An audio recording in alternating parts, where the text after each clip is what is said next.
আজকে আমি আপনাদের সকালের ব্রেকফাস্টের জন্য বানিয়ে দেখাবো একদম হেলদি একটি রেসিপি, সুজির খিচুড়ি, রাবা খিচুড়ি। তো এটি কিভাবে আমি বানিয়েছি সেটি আপনাদের সাথে শেয়ার করব। দারুণ লাগে জাস্ট খেতে, খুব অল্প সময়ের মধ্যে তৈরি হয়ে যায় একদম হেলদি একটা ব্রেকফাস্ট। তো চলুন শুরু করা যাক। প্রথমেই আমি নিয়ে নিয়েছি কড়ার মধ্যে সাদা তেল। তেলটি গরম হলে দিয়ে দেব সর্ষে, ছোলার ডাল আর বিউলির ডাল ফোড়নটিকে একটু ভেজে নিয়ে দিয়ে দেব রসুন কুচি। রসুনটাকেও একটু নেড়ে নিয়ে দিয়ে দেব এর মধ্যে কাঁচা লঙ্কা কুচি আর পেঁয়াজ কুচি। পেঁয়াজ কাঁচা লঙ্কা দিয়ে আবারও ভালো করে একটু নেড়ে নেব। নেড়ে নেওয়ার পর দিয়ে দেব কারি পাতা।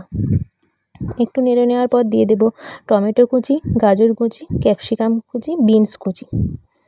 আপনারা এরকম যে কোনো পছন্দ মতো সবজি এখানে অ্যাড করতে পারেন। সবজিগুলোকে একটু ভেজে নেওয়ার পর দিয়ে দেব স্বাদ মতো নুন, একটু হলুদ। জল দিয়ে সবজিগুলো আমি সেদ্ধ হতে দেব। একটু নেড়ে নিলাম, ঢাকা দিয়ে সেদ্ধ হতে দেব।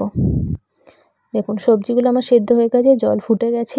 এবার এর মধ্যে আমি সুজি অ্যাড করব। এক হাতে সুজিটা ঢালবো আর এক হাতে করে মেশাতে থাকবো, তাহলে কিন্তু লাম্পস পড়বে না। আপনারা এরকমভাবেই ট্রাই করবেন আর চেষ্টা করবেন জলটা একবারেই দেওয়ার, তাহলেই কিন্তু একদম পারফেক্ট হবে। নাহলে সুজিগুলো এরকম দলা পাকিয়ে যাবে।